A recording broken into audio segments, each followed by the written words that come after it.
Hi, everyone, and welcome. My name is Sally Guy. I'm the Director of Policy at the Canadian Association of Social Workers, and I again have the honor of moderating today's presentation on inclusive social work, which is the second in our three-part series by Senator Wanda Thomas-Bernard. So before further introducing the Senator, for anyone new in the audience who wasn't able to attend Part 1, I'll just quickly cover some formalities.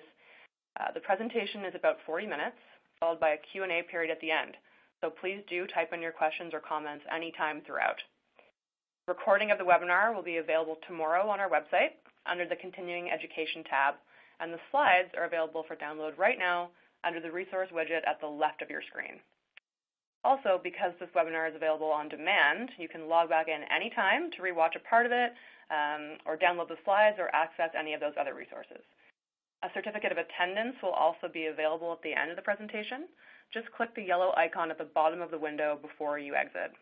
And it's now my honor to provide a brief introduction for Senator Bernard.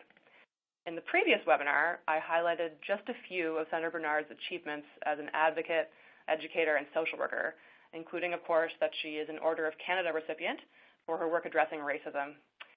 On top of that, though, Senator Bernard is also an accomplished author, publishing works on many topics, including racism, gender, spirituality, structural social work, and aging.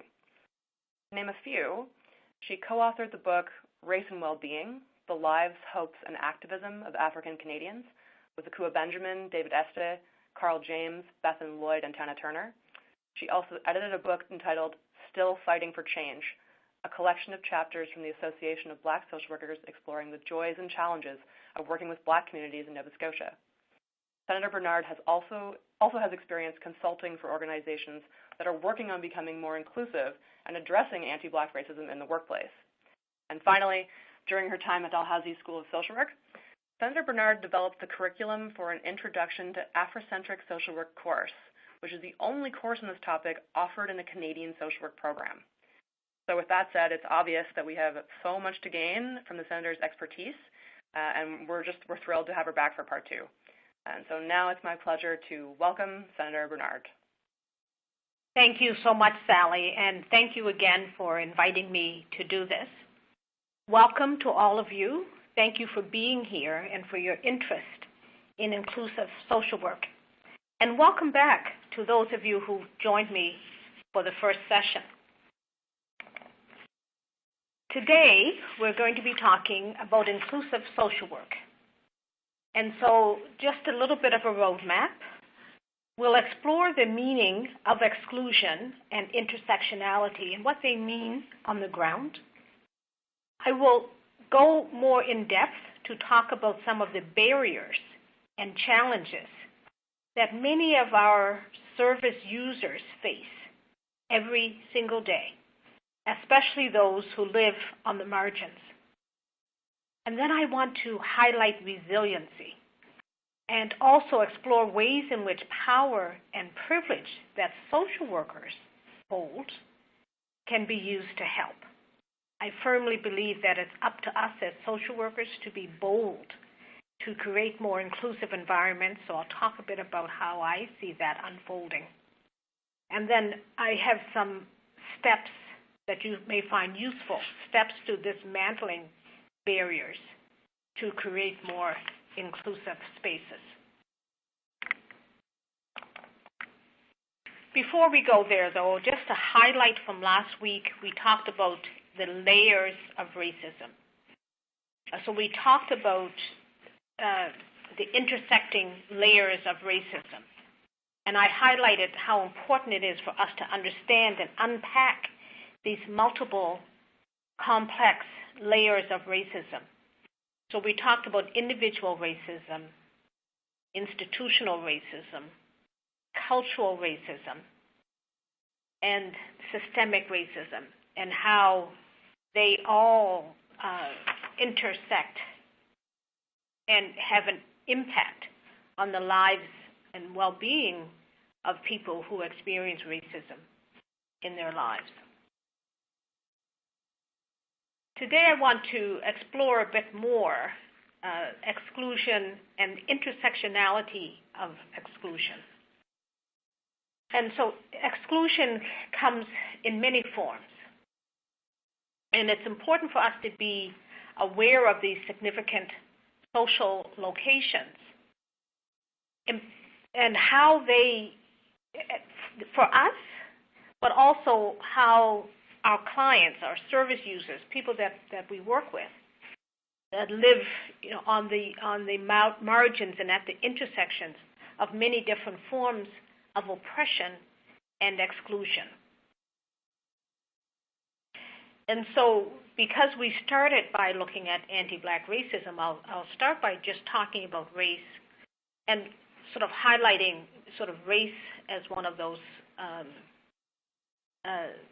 indicators of exclusion, one of the ways that people are excluded based on race.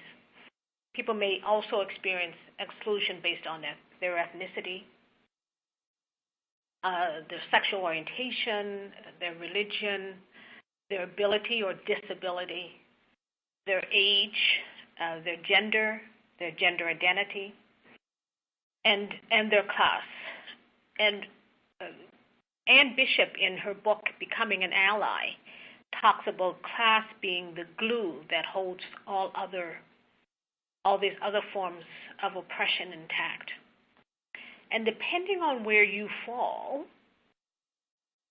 in these intersections, the barriers that you experience may be multiplied.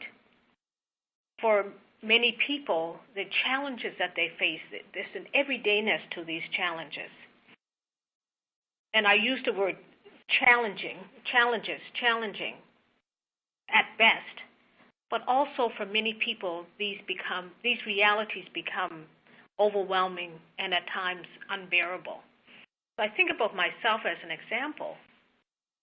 I experience exclusion based on my race, based on my perceived social class, and people tend to get these sort of, in terms of the bias that people hold, people tend to believe that all racialized people are also poor. So I experience exclusion based on my race, based on gender. I now have some invisible disabilities, and coming to terms with just accepting that and how that creates a form of exclusion. And age, as a person who is aging, I like to say I'm aging gracefully, and I'm working hard at that, but also recognizing that there is exclusion based on my age as well. So I experience these intersections of oppression. I'm going to come back to that, and I'd like you to be, in your own minds, just to be thinking about where you may fall on any or many of these.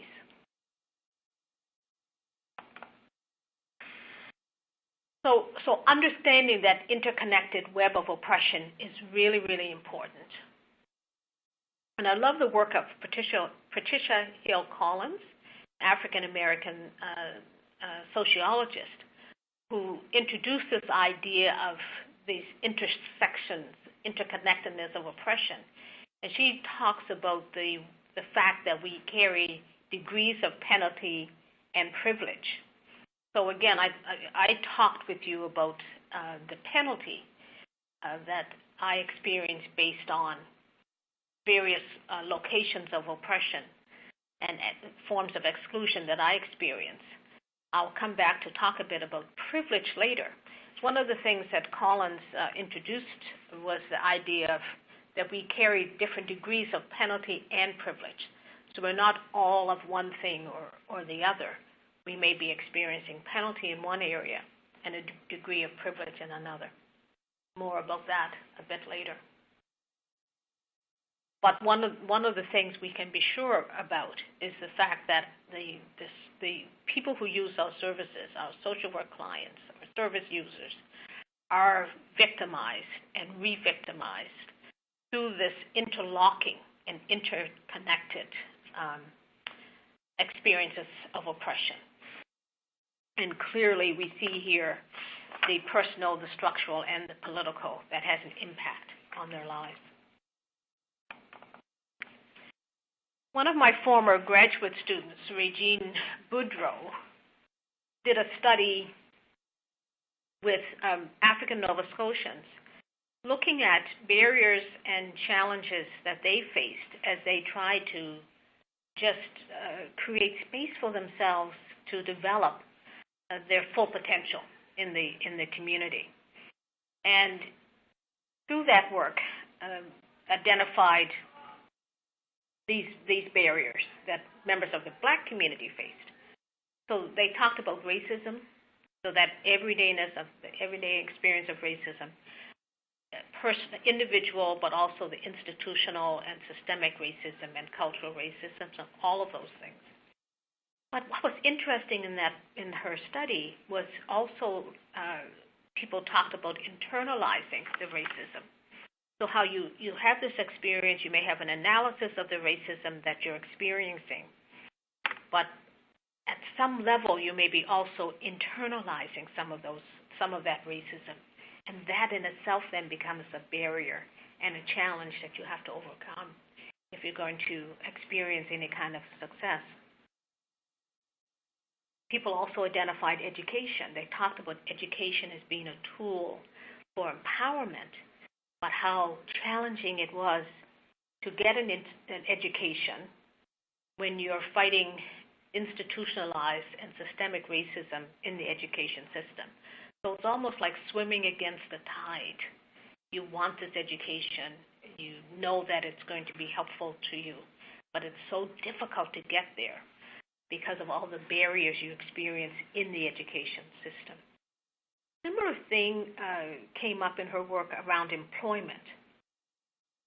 People talked about racism-related stress in employment, unemployment and underemployment, and how many barriers they had to deal with to not just get employment, but to stay in employment, how challenging that was. And then the other barrier and challenge that was identified was actually the lack of access. Lack of access to things that most people take for granted. Lack of access to health and health care. I was with a young woman recently in emergency, and she's a single parent. And I took her to emergency. We were there for hours dealing with a health crisis. She just happened to mention that she's a single parent of a 12-year-old son. And the nurse that was triaging her said, "And who's looking after your son?" So there was an automatic assumption made around this woman's capacity to care for her son, and assumptions made about who was looking after that child. That in many situations, that would have been a potential referral to child welfare. That's where that question was rooted. So that unconscious bias, Black woman, single parent, leaves son home alone while she goes to emergency. So lack of access to all sorts of things in our society, like health, like employment, like housing, those are all barriers that have significant impact. So let's move to a discussion of impact. If you look at the impact of barriers, I used the example of race, but we could look at the impact of any of these barriers.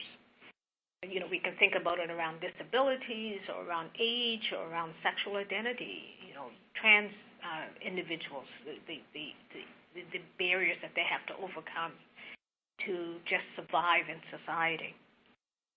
So if we think about those barriers, let's start in the center with the survivor. And I like to use the term survivor and not victim. We're not victims of oppression, we're survivors of oppression. We're survivors. And so think about the sites of oppression. Where does oppression occur? When I've used this as a topic in the classroom or in workshops, I'll often ask people, what are those sites of oppression? And they'll say things like schools. And for some people, the oppression may be occurring in their own homes, in their families, in the workplace, in the community. Basically, in the community. In those spaces that you try to occupy, where you are excluded and not included. So any of those spaces can be sites of oppression and sites of exclusion. But let's get to impact. What's the impact?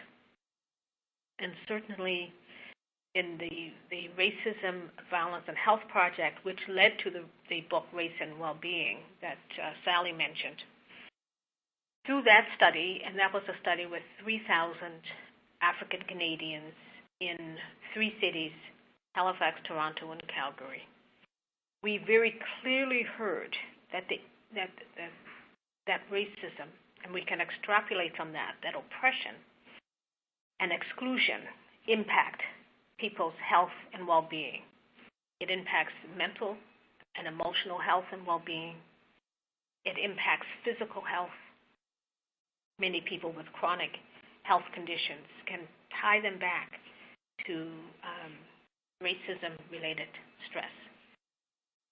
And also people talked about the impact on their spiritual health. So an overall impact on health. And people also talked about coping strategies. And coping strategies, as you see there, can be positive or negative. I always say one of my coping strategies was to become a workaholic. And I'll repeat that, a workaholic. So it's a positive coping strategy to a point, but overwork can be damaging to one's health as well. But this is actually a little bit of a tool that social workers can use to help people that we're working with explore the impact of the barriers that they experience of their lives. And sometimes a visual can help people just understand it a little better. But looking more at the impacts of barriers from intersecting oppressions, one of the things that we're seeing, one of the things that's evident in the literature, is that there are multi-generational experiences. Those are often rooted in early trauma and can lead to lack of success in education, and then that impacts everything else. Where are you going in society, in this society, without an education? You don't get very far, so you remain stuck in that space of marginalization and economic marginalization, almost becoming a bit of an underclass. One of the other things that we've seen is lack of dreams, lack of hope, and also lack of expectations. I guess this is just the way things are. This is just the way things are going to be. So that's probably one of the most challenging, and I think one that we would see often with one that I've, as a frontline social worker, that's one that I've certainly seen over and over and over in practice. I've just talked about the health and well-being individuals, but also want to note here that it also has an impact on the health and well-being of families and communities. A family will be as healthy as the individuals, and communities will be as healthy as the families who make up those communities. And if all of your energy is spent just trying to do basic survival, then what's left over for community engagement? What's left over for citizen engagement? What's left over for people as they think about sort of engaging in their communities, engaging with other people in their communities? But we have other terms that we often use to describe how we think people are coping, and maybe fundamentally we're misdiagnosing because we may be missing the significant impact of these barriers from intersecting oppressions. And so what we see then in many marginalized communities is a cycle of inequity and also a cycle of missed opportunities.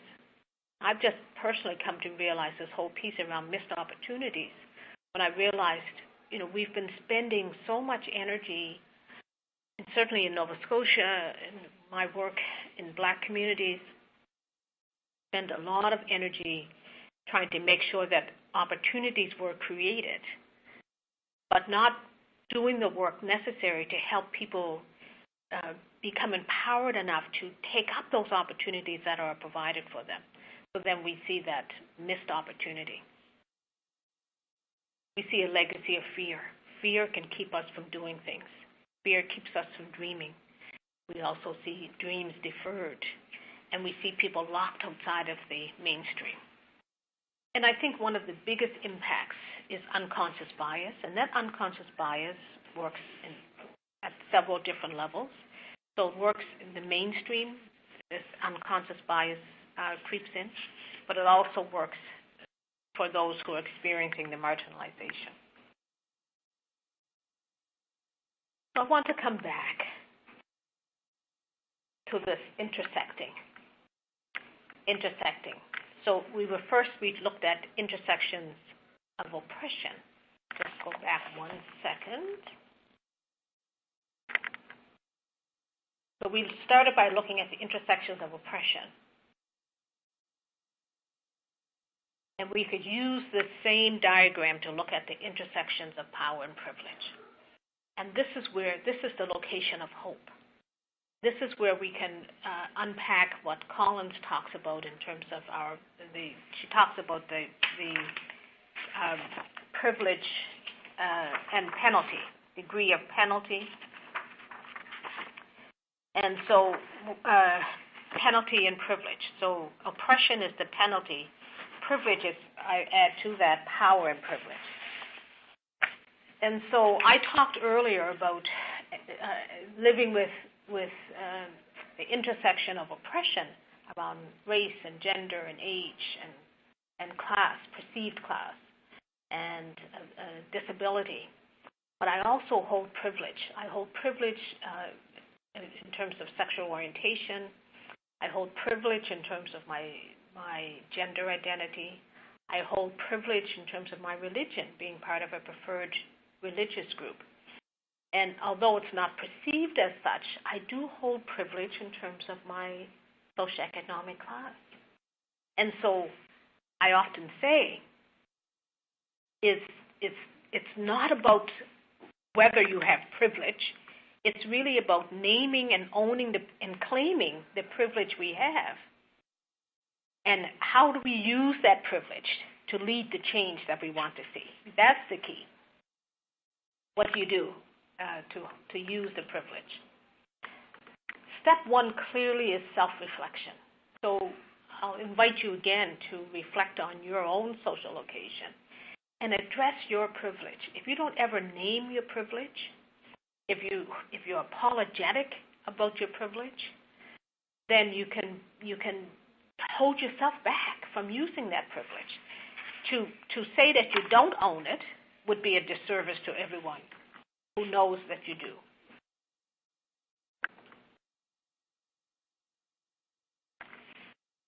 So when I think about how people move from that place of being really stuck, how people find a way to just keep going through and working through experiences of oppression, I think about empowerment.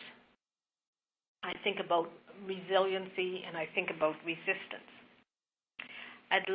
Bell Hooks, one of my favorite people, and I love her work. And this particular quote, it's not easy to name our pain to make it a location for theorizing.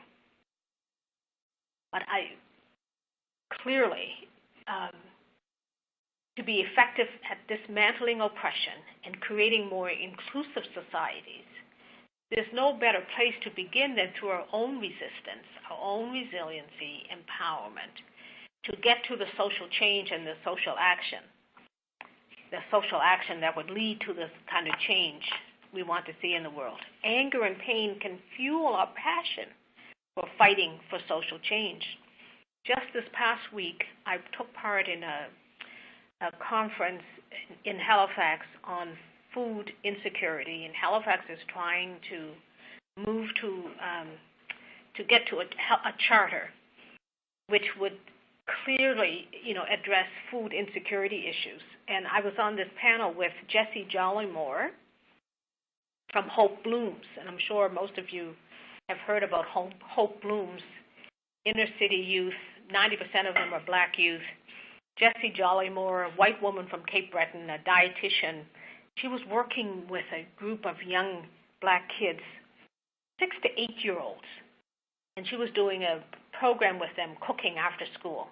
Took them into a grocery store to buy the supplies they needed, and they were followed. These kids, 5 or 6 kids, 6 to 8-year-olds, they were being followed. So Jessie challenged the store and said, "Why are you doing this?" And the kids were saying to her, "Don't say anything because you'll make it worse for us. This happens all the time." They had become so acclimatized to being followed, they thought it was natural and normal.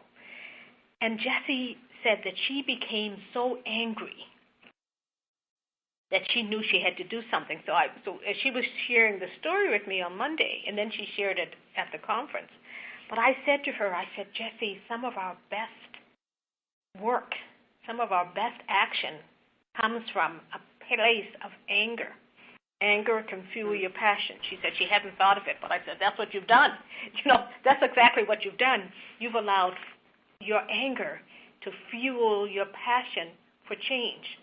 So in that instance, Jessie Jollymore, look her up. Look up Hope Blooms if you want more information. In that moment, she not only resisted the racism that those kids were experiencing, but she helped them to understand what was happening. She aided in their resiliency, and she empowered not only herself, but that entire community to work towards change. And Hope Blooms is such a wonderful example of that. She was working in a community health center, and she's left the center, and she's working full-time now with Hope Blooms because they are doing such great work. Amazing, true story. And so resistance, resiliency, empowerment, and social change. When we were working on the Racism, Violence, and Health Project, one of the things, we experienced some vicarious trauma, honestly, we meaning the research team. We experienced vicarious trauma because you hear from 3,000 people, and you hear a lot about their experiences of racism. Yes, you're going to experience some vicarious trauma. But what was so exciting for us and what helped us to keep going was the resiliency that we saw, was the acts of were the acts of resistance that we saw, the empowerment that we saw, and that critical hope. People talked about critical hope. Critical hope is not sitting and hoping things will change. Critical hope is sort of having a vision of what could be and then working towards that. People also talked about healing from within.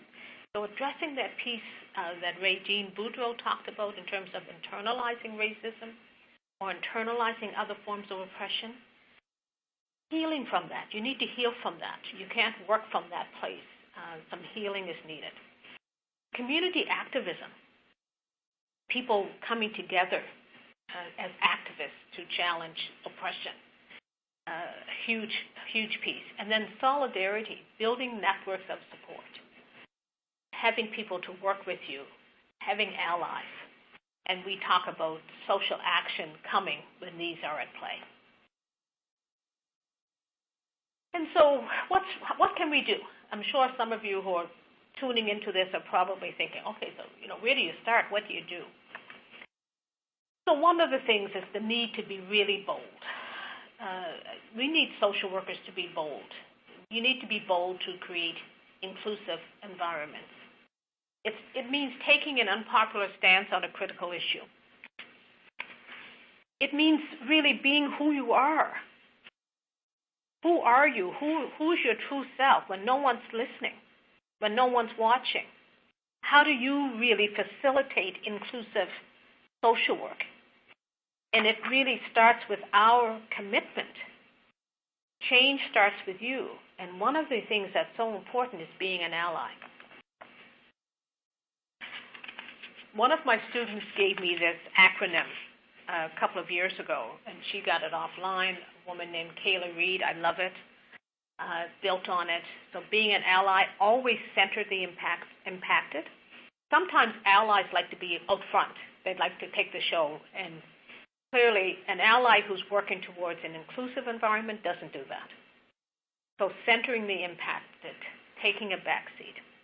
The first L, listen and learn from those who live the oppression. Being willing to listen. Some people don't know how to listen. So being an ally really needs to be a good listener and needs to be willing to learn from those who have that first-hand knowledge. We often use the term first voices. The second L, leverage your privilege. Leverage your privilege. And so whatever privilege you hold, being willing to use that. How do you use it? And then yield the floor. Yield the floor.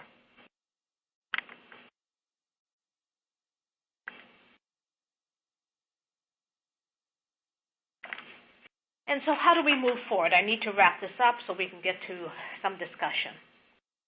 Let's look at some steps that may help us to create more inclusive social work agencies. First of all, if you're part of an agency that is just embarking on looking at these issues, try to encourage them to do what I would call a sort of participatory strategic planning process. Encourage active involvement in the strategic plan.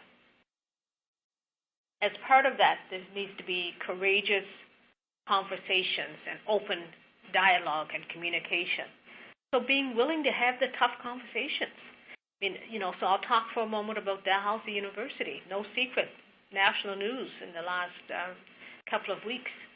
But one of the things I really like about what's happening there is that there's a willingness to engage in the tough conversations. We cannot run from them. They are going to be there, and the more steps we take to trying to be more inclusive, the more we learn about how certain policies and practices do just the opposite, create exclusion. So we need to be commitment to action to dismantle the barriers. And we have to be intentional about it. Expect and address resistance is going to be there. And so what we do with it, how do we deal with it? How do we work through it? And having that commitment to working through it. Leadership on these issues really needs to be top-down and bottom-up. Oftentimes, and I've heard this most often from frontline workers, grassroots people, basically saying the top has to handle this. But it really needs to be a bottom-up and top-down. So everyone really working together, that's how we're going to dismantle the barriers and create inclusion. Being willing to work with allies, and we should have there being willing to be an ally. Oh, I have that, yes. Be an ally, and then be willing, on the other side of that is being willing to work with allies. And recognizing allyship. Some people, I think, really struggle with recognizing what allyship really looks like. When the going gets tough, you have to find a way to keep going. You cannot give up. Too easy to give up. And then find hope and inspiration to keep making a difference.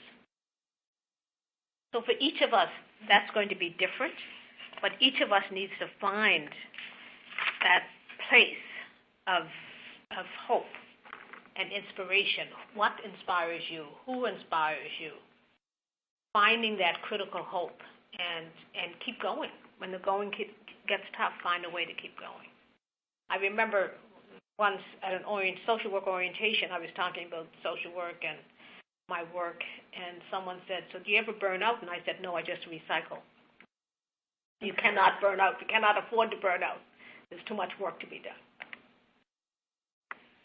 So to wrap up, you've signed on to this because you are interested in looking at these issues. So now I want to invite you, to encourage you, to support you in making a commitment to being bold for change. I want you to be bold for change with your clients. And you can start by reflecting on your own social location and the privilege you hold. But what's your entry point? That's going to be different for everyone. I encourage you to be bold for change with your colleagues. Create opportunities to engage in critical practice, in dialogue about your practice. Initiate discussions about social justice and social injustice. And, there's enough in the world news, but I'm sure there's a lot just in your own communities and in your own practices. And so have those conversations. Be bold for change. Be willing to step outside your comfort zone to open up conversations. For those of you who may be educators, or maybe you're supervising a student on field practice, engage in that critical reflection during supervision and maintain open communication about how to be an ally and how to be bold for change.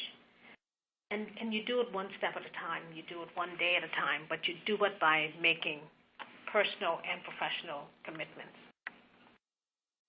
And I think that's the biggest thing, that commitment is really required.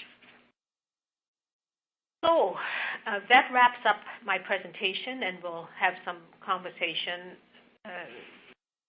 Your questions, Sally's going to facilitate the Q&A.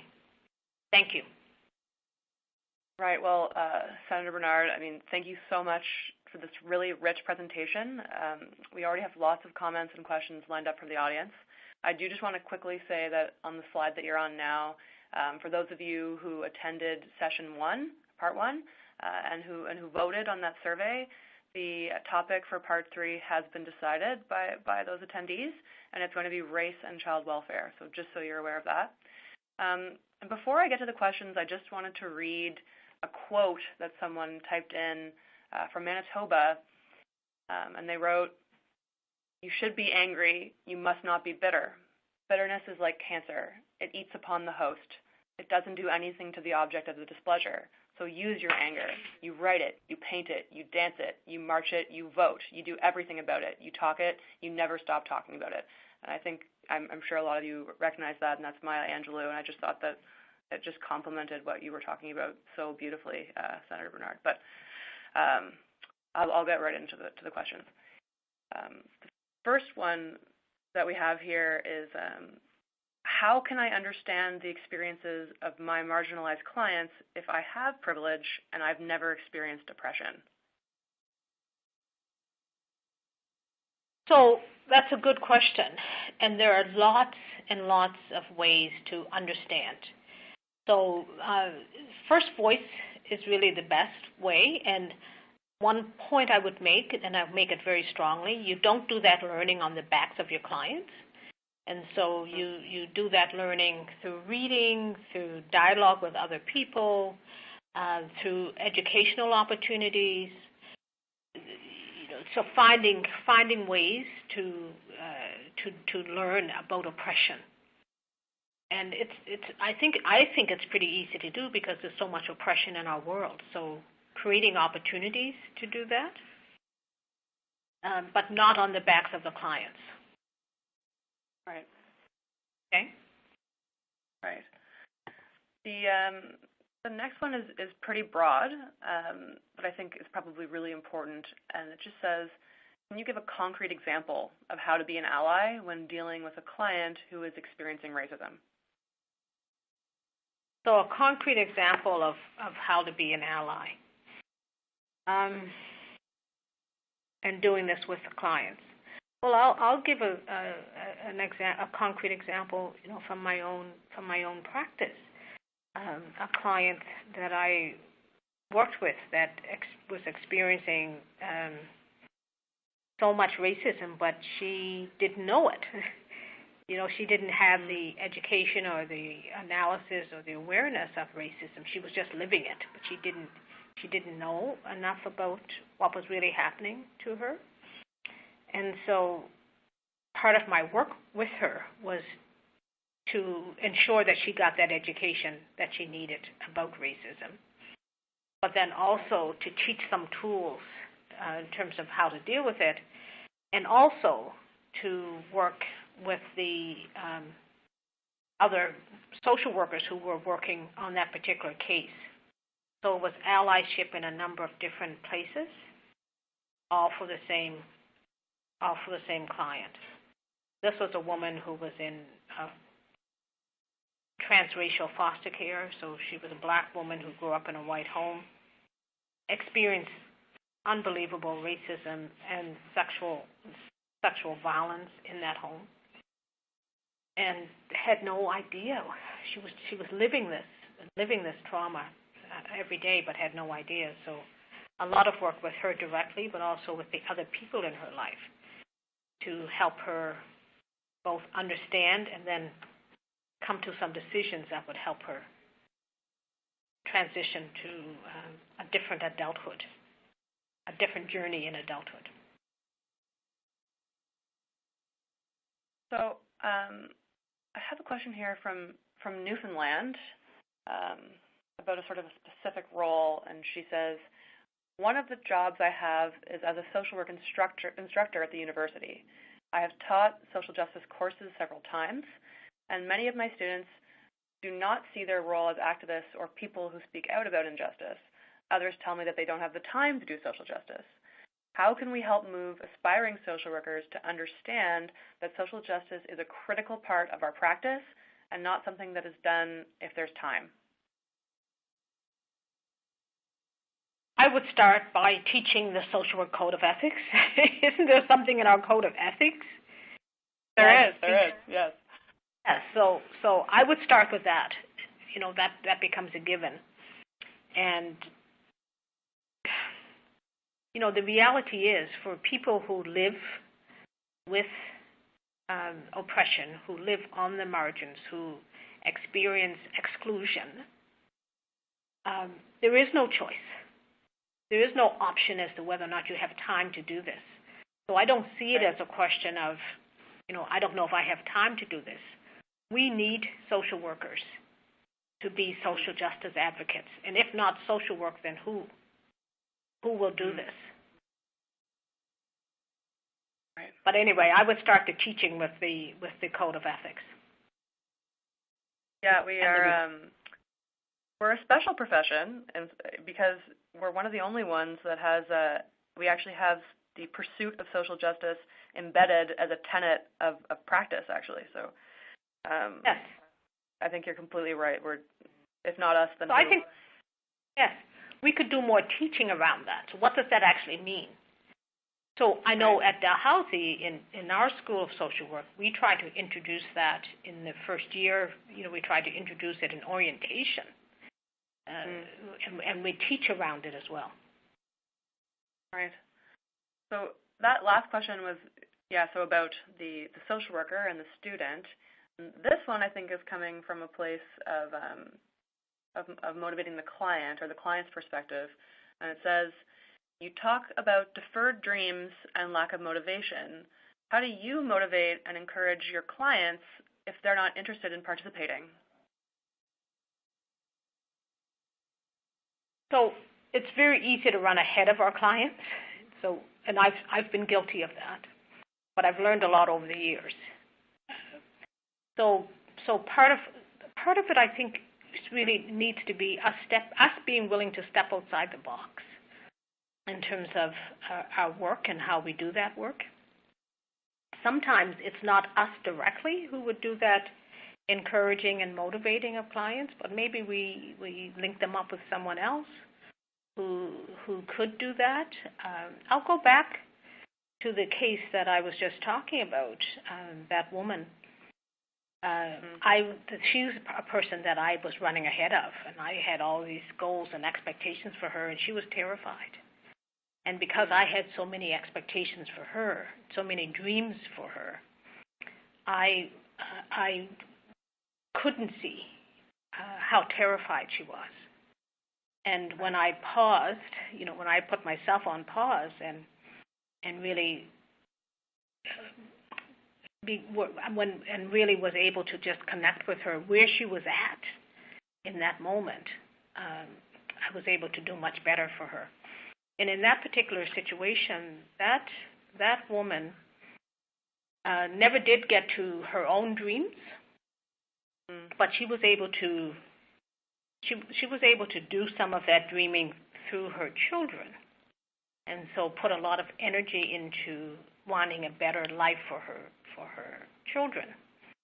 And so that became the hook. You always have to try to find a hook, and so the hook in that case was that person trying to make a better life for her children. So, okay, do you want a better life for your children? How do you do that? How do you become a role model for them? So finding a way in, finding what I call a bit of a hook, and in that case, that's what helped, was doing it for the children. And that woman then was able to identify some things that she wanted to do that were going to help her children, but really they were helping her. But she didn't see it as such. So part of that for me is being willing to and able to think outside the box, to engage with community, to help people, find networks of support when they're isolated and so on. Right. I think this question follows that one well, about being with the client where they're at and building client relationships.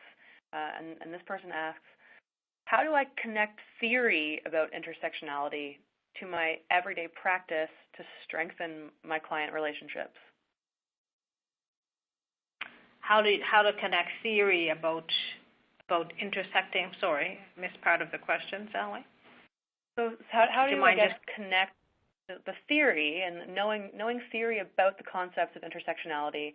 How do you connect that and bring that to life and practice, I guess, to help strengthen client relationships?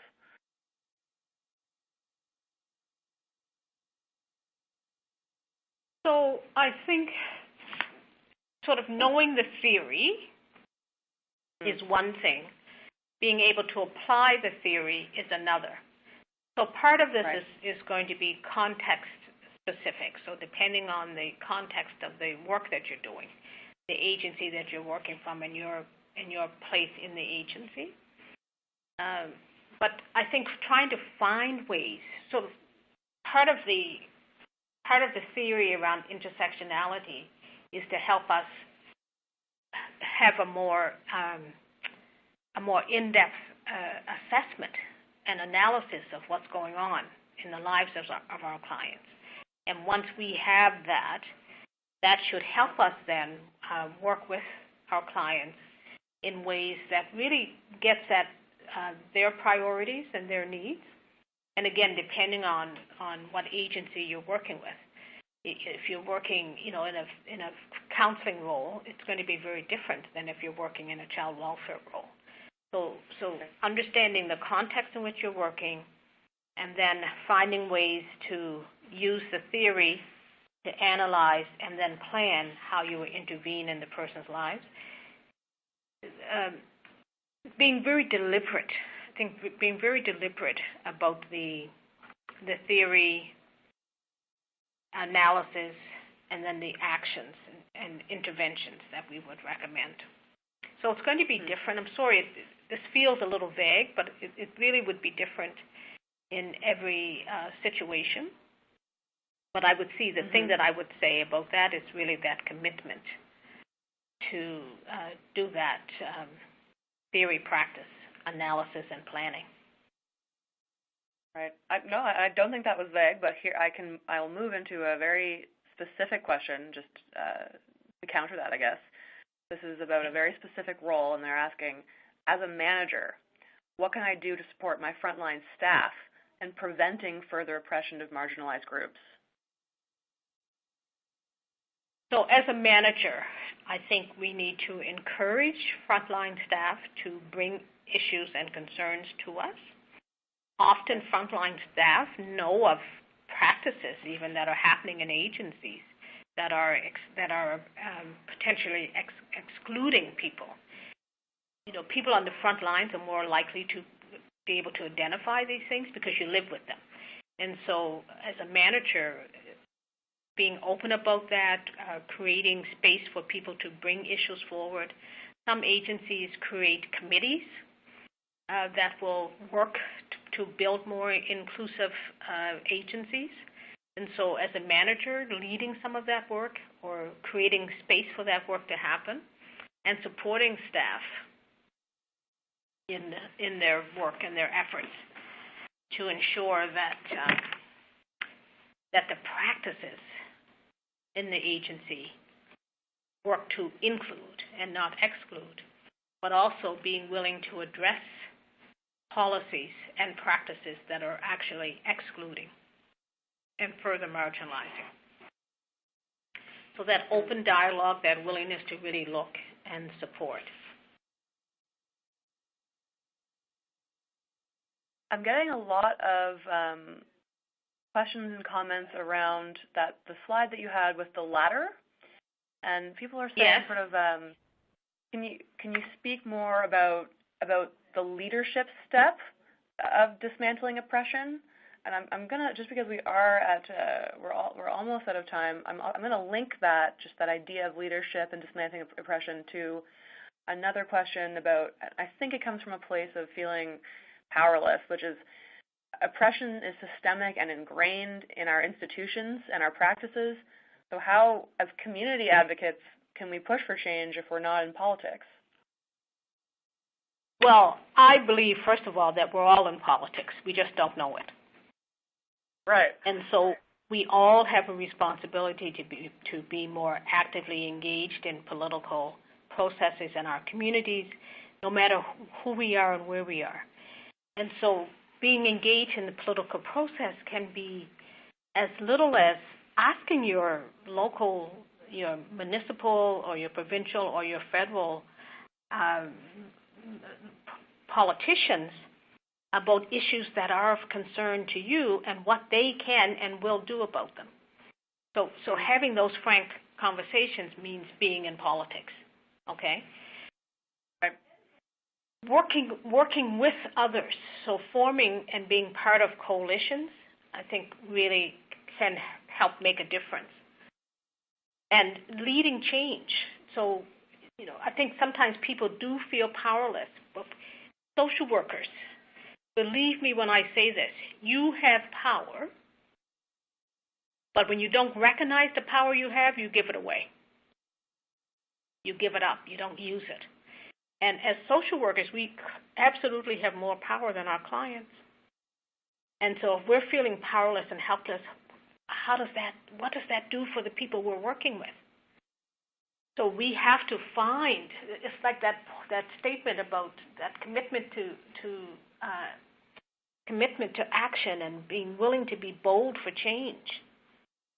Right. We can't afford to be tired or burn out or worn out or overwhelmed, because the people that we are working with live that every single day. And it's our job, it is our responsibility to help move through these realities and to help dismantle the barriers. And if we all just give up because it's too overwhelming, then, what's the point? Where will we be? Yes, oppression is very entrenched in our society, but I think that we can find cracks in the foundation, and that's where we begin to do the work. And if all of us are working to find those cracks, then I think we will help to dismantle some of these barriers that keep people on the margins. Not enough for us to move ourselves through the system and to, come up with a degree in social work. It's what you do with that. We can't be adding to someone's oppression. We need to be fighting against it. at all times. Well, I think people are, the audience is really inspired, I think, and we also get a lot of questions about sort of you personally, and I won't get into that, but one that I think might be a good one to end on is it's very open-ended, and I like it for that reason, and it's, what is your method of choice when resisting oppression? My method of choice. Oh, wow. Or methods of choice, I guess. The power of analysis, I think, is the most significant thing for me. And so in any given situation, really stepping back and critically analyzing what's going on. And then, so that critical analysis, and then being really strategic, I think would be another strategy that I use to resist whatever is happening. So being very strategic, really analyzing what's happening, and then getting to that place of action. And sometimes an action is a choice not to act. Sometimes we forget that, but you cannot act in every single situation. So personally, I would say that that's how I've managed to survive and thrive in my life, professionally and personally. Right. Well, I mean, we're coming near the end, and I guess, is there anything that you wanted to add that you felt that you didn't address or that you wanted to go back and highlight before we wrap up? One thing I want to highlight. Okay. Be bold. Be bold. We need social workers who are willing to be bold to create more inclusive environments. Thank you. Right. Well, thank you so much, Senator Bernard. I know I'm taking away rich insight, and that the audience has, benefited hugely from your wisdom on this. Onto the formal stuff. Again, the recording will be uploaded to our website tomorrow. For those who require it, that confirmation of attendance is available now by clicking the yellow icon at the bottom of the window. A few other little formalities too.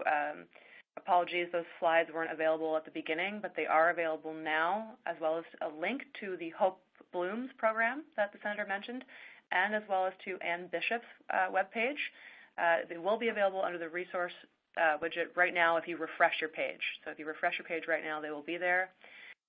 Again, by popular vote, the third presentation of this series, which is going to be taking place at noon Eastern Time on November 23rd, will be on race and child welfare. So we look forward to seeing all of you there.